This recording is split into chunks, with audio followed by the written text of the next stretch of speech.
300 আসনে একদিনে নির্বাচন কোনোদিনও হবে না।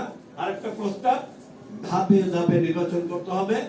হয়তো একদিন ঢাকা বিভাগ, চিটাগাং বিভাগ, এইভাবে বৃহত্তর ঢাকা একদিনে 300 এমপি ইলেকশন করা মানে ওই উপর থেকে নির্দেশনা দেওয়া হবে, তাই হবে। আগের নমুনায় আমরা দেখবো সক্রিয় রূপ বাধ্য সংবিধানে আছে।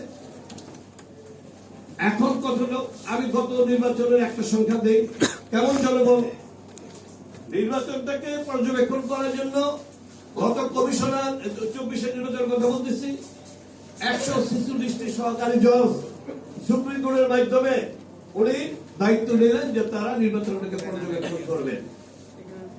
আমি তো সারাদিন কেন্দ্র বসে রয়েছি, আমাদের বিরুদ্ধে হয়েছে সোনাগাঁও, এই কাছে ঢাকার পরে কাশফুট পার হইলি দুনিয়ার কোন লোক দেখে নাই। শুনেছি আমার ছাত্রলীগের ছোট ভাইয়েরা, আমার 30-40 বছর জুনিয়র সব ঢাকা ইউনিভার্সিটি, ওরা পিকনিক করছে, সরকারি টাকায় করছে, ঘুরছে ঘুরছে পিকনিক করছে। এই হলো স্বাধীনতা মুক্তির অবস্থা।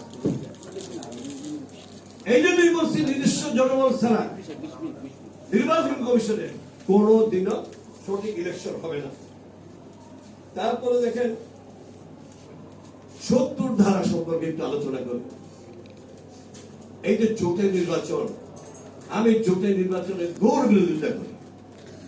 আজকের এই সভায় মান্না ভাই আপনাকে বলবো, এই জোটের নির্বাচন কেন হবে? কেন 13 দলীয়, 14 দলীয়, 7 দলীয় হবে কেন? প্রত্যেকটা দল তার নিজস্ব মার্কা দিয়ে জনগণের কাছে যেতে হবে, দলের সাথে পরিচিত হবে, মার্কার সাথে পরিচিত হবে। ইলেকশনের পরে কে কোন দলে যাবে, কে সরকার গঠন কারা কারা করবে, ওইটা হবে। এইখানে আপনার সবাই এখানে দানের শীষ, আর একটা মার্কা এখন তার নাম বলা যাবে না। এখন তো সবাই দানের শীষের পিছনে দৌড়।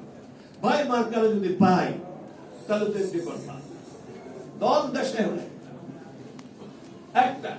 এই জন্য আমার প্রস্তাব, আমার কি সমস্যা দেখি আর্টিকেল 70-এর সাথে মানব অধিকারের কত মানে পরিপন্থী। ওইখানে বলা হয়েছে যদি দলীয় প্রার্থী হিসেবে কেউ এমপি হয়, সংসদে দলের বিরুদ্ধে কিছু বলা যাবে না, এমন কিছু বলা যাবে না দলের ক্ষতি হয়, তাহলে সেই প্রার্থীটা শূন্য হবে। আরে এটা কেমন ধরনের গণতন্ত্র বলেন? আমি এমপি হব, মেম্বার অফ পার্লামেন্ট হব, আমি পার্লামেন্টে কথা বলতে পারবো না। যদি এইরকম হয়, এই ধারাগুলি শুধু পরিবর্তনের দরকার আছে।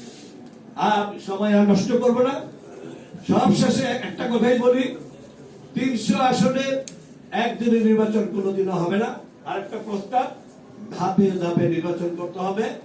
হয়তো একদিন ঢাকা বিভাগ, চিটাগাং বিভাগ, এইভাবে বৃহত্তর ঢাকা একদিনে 300 এমপি ইলেকশন করা মানে ওই উপর থেকে নির্দেশনা দেওয়া হবে, তাই হবে। আগের নমুনায় আমরা দেখবো। উনি যদি এই নির্বাচন কমিশন যদি এই কিছু কিছু পরিবর্তন জনগণকে দেখাইতে পারে যে আমি এই পরিবর্তনটা করছি, আমি এই রূপ করে নিচ্ছি, আমি একদিনে 50টা নির্বাচন করবো বা 100 নির্বাচন করবো, তাহলে মানুষ বলবে উনি কিভাবে আগে বলে ফেললেন। এইবারে নির্বাচন হবে একেবারে বাংলাদেশে কোনোদিন এরকম নির্বাচন হয় না, এইরকম কিভাবে করবেন আপনারা? আমি শঙ্কিত, আপনাদের কোন কার্যক্রম নাই, চুপচাপ বসে আছেন।